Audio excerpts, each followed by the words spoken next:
Well, hello there. It's Wednesday. It's, according to my chronometer, it's 6 o'clock, and so it's time for Tales and Cocktails. The short story I'm going to read tonight, when I first saw the title, I thought, oh, Maria. And then I went, oh, wait a minute, it's by Elizabeth Bowen. And as I recall, Elizabeth Bowen is English. So, here, Google. She is indeed an Anglo-Irish writer, a novelist and short story writer, notable for her fiction about life in wartime London. She was born in 1899. She died in London in 1973. But the point is, she's Anglo-Irish, excuse me. Therefore, this is not going to be Maria, this is going to be Mariah. Because as far as I know, that is the way the English pronounce that name. It's Mariah. Anyway, so this is Mariah by Elizabeth Bowen. We have girls of our own, you see, Mrs. Doseley said, smiling warmly. That seemed to settle it. Mariah's aunt, Lady Rimlade, relaxed at last in Mrs. Doseley's armchair, and glancing round once more at the rectory drawing-room's fluttery white curtains, alert-looking photographs, and silver cornets, spuming out pink sweet pea, consigned Mariah to these pleasant influences. Then that will be delightful, she said, in that blandly conclusive tone in which she declared open so many bazaars. Thursday next, then, Mrs. Doseley, about tea time? That will be delightful. It is most kind, Lady Rimlade concluded. Mariah could not agree with them. She sat scowling under her hat brim, tying her gloves into knots. Evidently, she thought, I am being paid for. Mariah thought a good deal about money. She had no patience with other people's affectations about it, for she enjoyed being a rich girl. She was only sorry not to know how much they considered her worth, having been sent out to walk in the garden while her aunt had just a short chat, dear, with the rector's wife.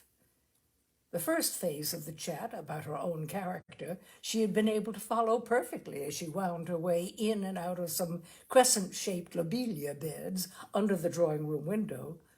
But just as the two voices changed, one going unconcerned, one very, very diffident, Mrs. Doseley approached the window and with an air of immense unconsciousness, shut it. Mariah was balked. Mariah was at one of those comfortable schools where everything is attended to.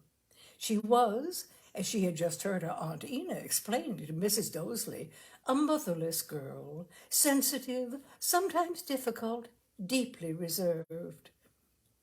At school, they took all this, with her slight tendency to curvature and her dislike of all puddings, into loving consideration. She was having her character done for her. Later on, when she came out, would be time for her hair and complexion. In addition to this, she learnt swimming, dancing, some French, the more innocent aspects of history, and noblesse oblige. It was a really nice school. All the same, when Mariah came home for the holidays, they could not do enough to console her for being a motherless girl who had been sent away. Then late last summer term, with inconceivable selfishness, her Uncle Philip fell ill and in fact nearly died. Aunt Ina had written less often and very distractedly, and when Mariah came home, she was told, with complete disregard for her motherlessness, that her uncle and aunt would be starting at once for a cruise, and that she was to be arranged for. This was not so easy. All the relations and all the family friends who declared when Sir Philip was ill they'd do anything in the world wrote back their deep disappointment at being unable to have Maria just now, though there was nothing, had things been otherwise, that they would have enjoyed more. Mr. McRobert, the vicar, suggested his neighbours, a Mr. and Mrs. Doseley of Malton Peel. He came over to preach in Lent. Lady Rimlade had met him. He seemed such a nice man, frank, cheerful, and earnest. She was exceedingly motherly, everyone said, and sometimes took in children from India to make ends meet. The Dosleys would be suitable, Maria's aunt felt at once. When Maria raged, she drew down urbane pink eyelids and said she did wish Maria would not be rude. So she drove Maria and the two little Griffons over the next afternoon to call upon Mrs. Doseley. If Mrs. Doseley seemed really sympathetic, she thought she might leave the two little dogs with her too. And Mrs. Doseley has girls of her own, she tells me, said Lady Rimlade on the way home. I should not wonder if you made quite friends with them. I should not wonder if it was they who had done the flowers. I thought the flowers were done very nicely. I noticed them. Of course, I do not care myself for small silver vases like that, shaped like cornets. But I thought the effect in the rectory drawing-room very cheerful and homelike. Maria took up the word skillfully. I suppose no one, she said, who has not been in my position can be expected to realize what it feels like to have no home. Oh, Maria, darling. I can't tell you what I think of this place you're sending me to, said Maria. I bounced on the bed in that attic they're giving me, and it's like iron. I suppose you realize that rectories are always full of diseases. Of course I shall make the best of it, Aunt Ina. I shouldn't like you to feel I'd complained. But of course you don't realize a bit, do you, what I may be exposed to? So often carelessness about a girl at my age just ruins her life. Aunt Ina said nothing. She settled herself a little further down in the rugs and lowered her eyelids as though a strong wind were blowing. That evening, on her way down to shut up the chickens, Mrs. Doseley came upon Mr. Hammond, the curate, rolling the cricket pitch in the rectory field. He was indefatigable, and though more high church than they cared for, had outdoor tastes.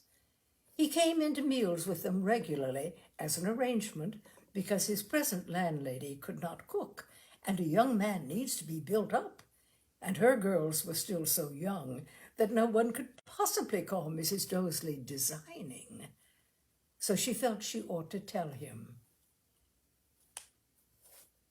We shall be one more now in the house, she said, till the end of the holidays. Lady Rimlade's little niece, Maria, about 15, is coming to us while her uncle and aunt are away. Jolly, said Mr. Hammond somberly, hating girls. We shall be a party, shan't we? The more the merrier, I suppose, said Mr. Hammond. He was a tall young man with a jaw rather saturnine. He never said much, but Mrs. Doseley expected family life was good for him.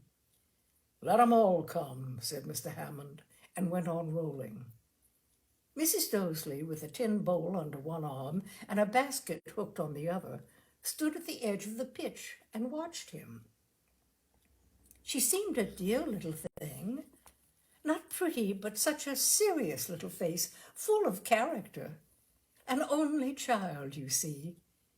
I said to her when they were going away that I expected she and Dilly and Doris would soon be inseparable, and her face quite lit up. She has no mother. It seems so sad. I never had a mother, said Mr. Hammond, tugging the roller grimly. Oh, I do know. But for a young girl, I do think it's still sadder. I thought Lady Rimlade charming, so unaffected. I said to her that we all lived quite simply here, and that if Maria came, we should treat her as one of ourselves, and she said that was just what Maria would love.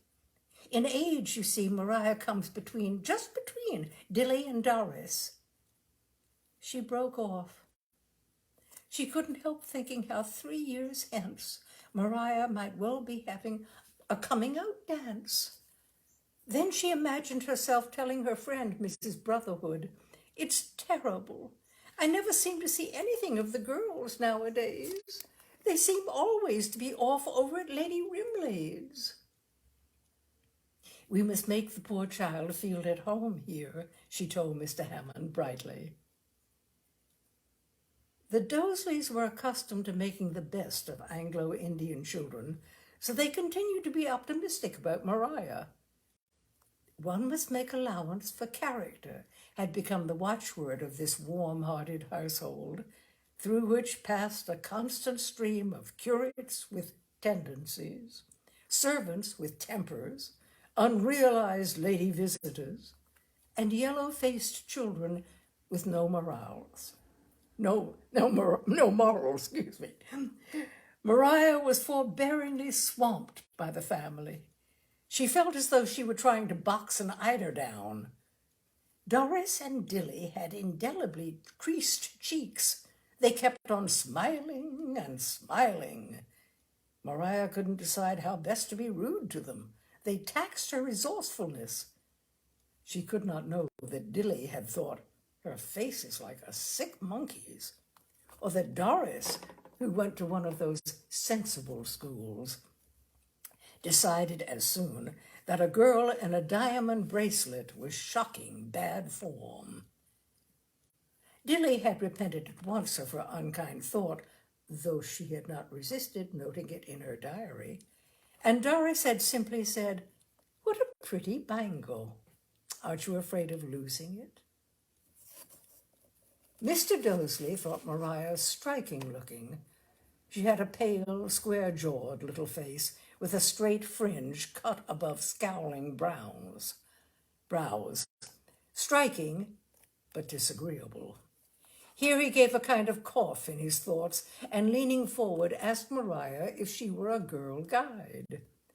Maria said she hated the sight of girl guides, and Mr. Dosley laughed heartily and said that this was a pity, because if so, she must hate the sight of Doris and Dilly. The supper table rocked with merriment. Shivering in her red crepe frock, it was a rainy August evening, the room was fireless, a window stood open, and outside the trees streamed coldly. Maria looked across at the unmoved Mr. Hammond, square-faced, set, and concentrated over his helping of macaroni cheese. He was not amused. Maria had always thought curates giggled. She despised curates because they giggled, but were furious with Mr. Hammond for not giggling at all. She studied him for some time, and, as he did not look up, at last said, "Are you a Jesuit?" Mr. Hammond, who had been thinking about the cricket pitch, started violently. His ears went crimson. He sucked in one last stream of macaroni. "No," he said, "I am not a Jesuit. Why?" "Oh, nothing," said Maria. "I just wondered. As a matter of fact, I don't know what Jesuits are." Nobody felt quite comfortable. It was a most unfortunate thing in view of the nature of Mr. Hammond's tendencies for poor little Maria in innocence to have said. Mr. Hammond's tendency was so marked, and knowing how marked the Dosleys thought his tendencies were, he was touchy. Mrs. Dosley said she expected Maria must be very fond of dogs. Maria replied that she did not care for any dogs but Alsatians. Mrs. Dosley was glad to be able to ask Mr. Hammond if it were not he who had told her he had a cousin who bred Alsatians. Mr. Hammond said that this was the case, but unfortunately, he added, looking across at Maria, "I dislike Alsatians intensely." Maria now realized with gratification that she had incurred the hatred of Mr. Hammond. This was not bad for one evening. She swished her plate full of macaroni round with her fork, then put the fork down pointedly. Undisguised wholesomeness was, in food as in personalities, repellent to Maria. This is the last supper but 3, no, but 2, she said to herself, that I shall eat at this rectory. It had all seemed so simple. It seemed so simple still. Yet 5 nights afterwards found her going to bed once again in what Mrs. Doseley called the little white nest that we keep for our girlfriends. Really, if one came to look at it one way, the Dosleys were an experience for Maria, who had never till now found anybody who could stand her when she didn't mean to be stood. French maids, governesses, highly paid, almost bribed into service, had melted away. There was something marvelously, memorably unwinning about Maria. Yet here she still was. She had written twice to her aunt that she couldn't sleep and couldn't eat here and feared she must be unwell, and Lady Rimlade wrote back advising her to have a little talk about all this with Mrs. Doseley. Mrs. Doseley, Lady Rimlade pointed out, was motherly. Maria told Mrs. Doseley she was afraid she was unhappy and couldn't be well. Mrs. Doseley exclaimed at the pity this was, but at all costs Maria would see. Lady Rimlade must not be worried. She had so expressly asked not to be worried at all.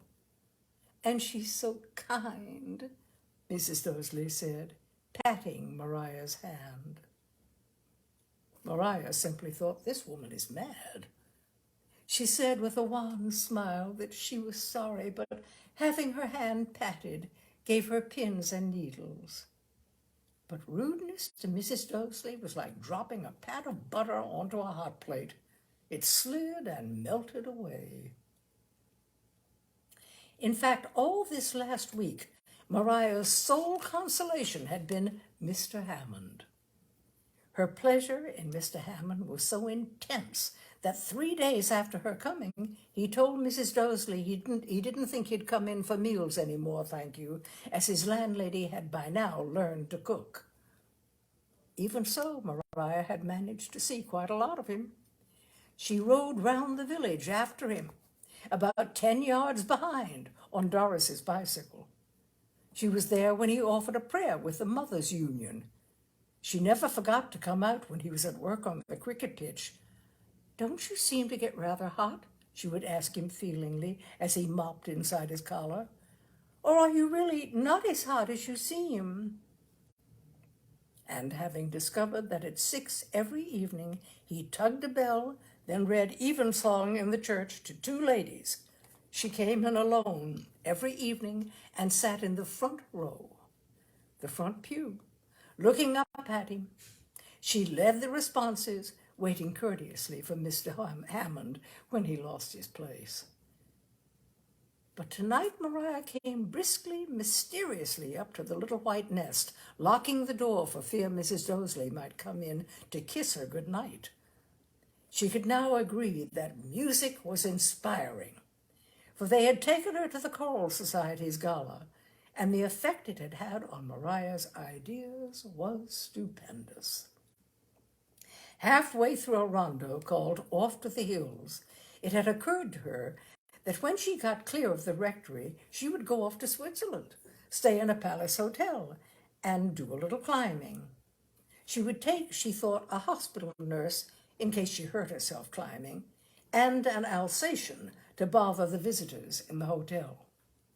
She had glowed, but towards the end of Hey Nonny Nonny, a finer and far more constructive idea came along, eclipsing the other. She clapped her handkerchief to her mouth and, conveying to watchful Dilly that she might easily be sick at any moment, quitted the schoolhouse hurriedly. Safe in her white nest, She put her candlestick down with a bump, got her notepaper out, and sweeping her hairbrushes off the dressing table, sat down at it to write thus. Dearest Aunt Ina, you must wonder why I have not written for so long. The fact is, all else has been swept from my mind by one great experience. I hardly know how to put it into words. The fact is, I love a Mr. Hammond, who is the curate here, and am loved by him. We are engaged, really, and hope to be married quite shortly. He is a fascinating man, extremely high church. He has no money, but I am quite content to live with him as a poor man's wife, as I shall have to do if you and Uncle Philip are angry, though you may be sorry when I bring my little children to your door to see you. If you do not give your consent, we shall elope. But I am sure, dear Aunt Ina, that you will sympathize with your little niece in her great happiness. All I beseech is that you will not take me away from the rectory. I do not think I could live without seeing Wilfred every day, or every night, rather, as we meet in the churchyard and sit on a grave with our arms round each other in the moonlight. The Dosleys do not know, as I felt it my duty to tell you first, but I expect the village people may have noticed, as unfortunately there is a right-of-way through the churchyard, but we cannot think of anywhere else to sit. Is it not curious to think how true it was when I said at the time when you sent me to the rectory that you did not realize what you might be exposing me to? But now I am so thankful that you did expose me, as I have found my great happiness here, and am so truly happy in a good man's love. Goodbye.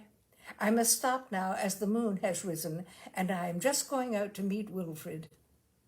Your loving, full-hearted little niece, Maria. Maria, pleased on the whole with this letter, copied it out twice, addressed the neater copy with a flourish, and went to bed. The muslin frills of the nest moved gently on the night air. The moon rose, beaming over the churchyard and the pale evening primroses fringing the garden path. No daughter of Mrs. Dosley's could have smiled more tenderly in the dark, or fallen asleep more innocently. Mr. Hammond had no calendar in his rooms. He was sent so many at Christmas that he threw them all away and was left with none. So he ticked off the days mentally. 3 weeks and 6 long days had still to elapse before the end of Maria's visit. He remained shut up in his rooms for mornings together, to the neglect of the parish, and was supposed to be writing a book on Cardinal Newman. Postcards of arch white kittens stepping through rosy wreaths arrived for him daily. Once he had come in to find a cauliflower labeled "From an Admirer" on his sitting room table. Mrs. Higgins, the landlady, said the admirer must have come in by the window, as she had admitted no one. So recently Mr. Hammond lived with his window hasped. This morning, the Sunday after the Choral Society's gala, as he sat humped over his table writing his sermon, a shadow blotted the lower window panes. Maria, obscuring what light there was in the room with her body, could see in only with difficulty. Her nose appeared white and flattened. She rolled her eyes ferociously round the gloom. Then she began trying to push the window up. "Go away!" shouted Mr. Hammond, waving his arms explosively as at a cat. "You must let me in. I have something awful to tell you," shouted Maria, lips close to the pane. He didn't, so she went round to the front door and was admitted by Mrs. Higgins with due ceremony. Mrs. Higgins, beaming, ushered in the little lady from the rectory, who had come, she said, with an urgent message from Mrs. Dosley. Maria came in, her scarlet beret tipped up, with the jaunty and gallant air of some young lady intriguing for Bonnie Prince Charlie. Are we alone? She said loudly, then waited for Mrs. Higgins to shut the door. I thought of writing to you, she continued, but your coldness to me lately led me to think that was hopeless. She hooked her heels on the fender and stood rocking backwards and forwards. Mr. Hammond, I warn you, you must leave Malton Peel at once. I wish you would, said Mr. Hammond, who, seated, looked past her left ear with a calm concentration of loathing. I dare say I may, said Maria, but I don't want you to be involved in my downfall. You have your future to think of. You may be a bishop. I am only a woman. You see, the fact is, Mr. Hammond, from the way we've been going about together, many people think we must be engaged. I don't want to embarrass you, Mr. Hammond. Mr. Hammond was not embarrassed. I always have thought you a horrid little girl, but I never knew you were quite so silly, he said. We have been indiscreet. I don't know what my uncle will say. I only hope you won't be compelled to marry me. Get off that fender, said Mr. Hammond. You're ruining it. Well, then stay there. I want to look at you. I must say you're something quite new. Yes, aren't I? Said Maria complacently. Yes. Any other ugly, insignificant-looking little girls I've known did something to redeem themselves from absolute unattractiveness by being pleasant, say, or a little helpful, or sometimes they were well-bred, or had good table manners, or were clever and amusing to talk to. If it were not for the consideration of the Dosleys for your unfortunate aunt, who is, I understand from Mr. Dosley, so stupid as to be almost mentally deficient, they would keep you, since they really have guaranteed to keep you, in some kind of shed or loose box at the bottom of the yard. I don't want to speak in anger, went on Mr. Hammond. I hope I'm not angry. I'm simply sorry for you. I always knew the Dosleys took in Anglo-Indian children, but if I'd known they dealt in cases of your sort, I doubt if I'd ever have come to Malton Peel. Shut up, you little hellcat. I'll teach you to pull my hair. She was on top of him all at once, tweaking his hair with science. You bloody Bolshevik, exclaimed Maria, tugging. He caught her wrists and held them. Oh, shut up, you hurt me, you beastly bully, you. Oh, how could you hurt a girl? She kicked at his shin, weeping. I only came, she said, because I was sorry for you. I needn't have come, and then you go and start beating me up like this. Ow! It's your only hope, said Mr. Hammond, with a vehement, grave, but very detached expression, twisting her wrist round further. Yes, go on, yell. I'm not hurting you. You may be jolly thankful I am a curate. As a matter of fact, I got sacked from my prep school for bullying. Odd how these things come back. They scuffled. Maria yelped sharply and bit his wrist. Oh, you would you? Oh, yes, I know you're a girl, and a jolly nasty one. The only reason I've ever seen why one wasn't supposed to knock little girls about is that they're generally supposed to be nicer, pleasanter, prettier than little boys. He parried a kick and held her at arm's length by her wrists. They glared at each other, both crimson with indignation. And you supposed to be a curate, and you supposed to be a lady, you little parasite. This'll teach you. Oh, said Mr. Hammond, sighing luxuriously, how pleased the Dursleys would be if they knew. Big brute, you great hulking brute.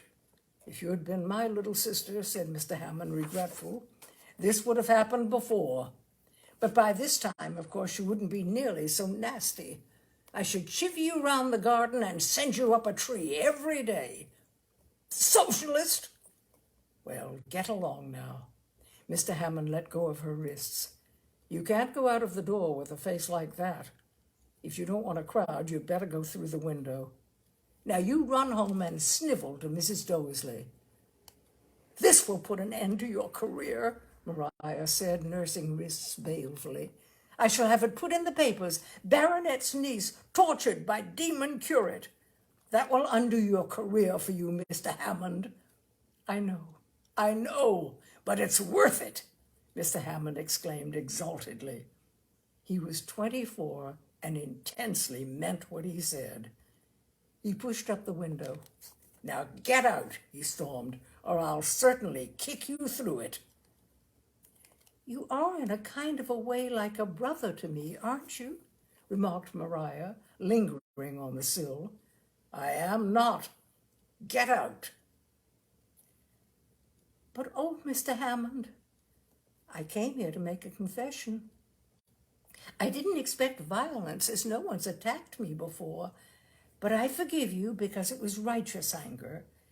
I'm afraid we are rather compromised. You must read this. I posted one just the same to Aunt Ina 3 days ago. Maria handed over the copy of her letter. I may be depraved and ugly and bad, but you must admit, Mr. Hammond, I'm not stupid. She watched him read.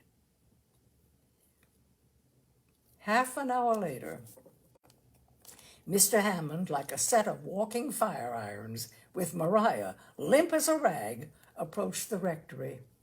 Maria hiccuped and hiccuped. She'd felt Mr. Hammond had no sense of humor at all. She was afraid he was full of vanity. You miserable little liar, he'd said quite distantly, as though to a slug. And here she was being positively bundled along. If there'd been a scruff to her neck, he would have grasped it. Maria had really enjoyed being bullied, but she did hate being despised. Now they were both going into the study to have yet another scene with Mr. and Mrs. Doseley. She was billed, it appeared, for yet another confession, and she had been so much shaken about that her technique faltered, and she couldn't think where to begin. She wondered in a dim way what was going to happen next, and whether Uncle Philip would be coming to find Mr. Hammond with a horsewhip.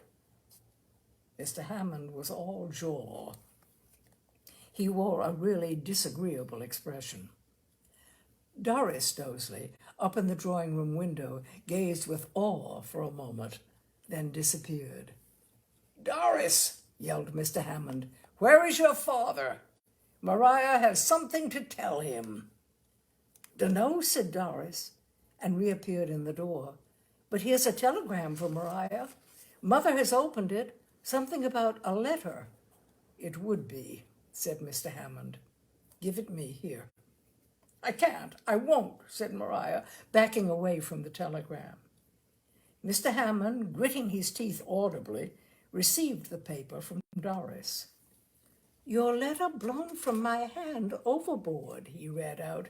After had read first sentence, wild with anxiety, please repeat contents by telegram. Your Uncle Philip wishes you join us, Marseille, Wednesday, and writing Doseley's, Aunt Ina.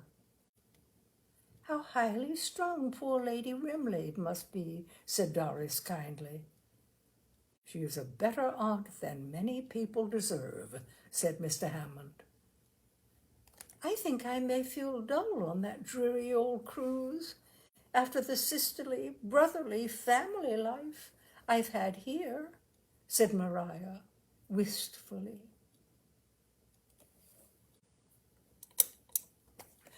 And that's it. That is Maria by Elizabeth Bowen. We've all known someone with some of those aspects, but I've never known a full-fledged Maria, and frankly, I don't want to. So that is it, my dears, for tonight's Tales and Cocktails. Thank you for joining me, and I look forward to seeing you again next Wednesday at 6 o'clock for the next edition of Tales and Cocktails. Good night.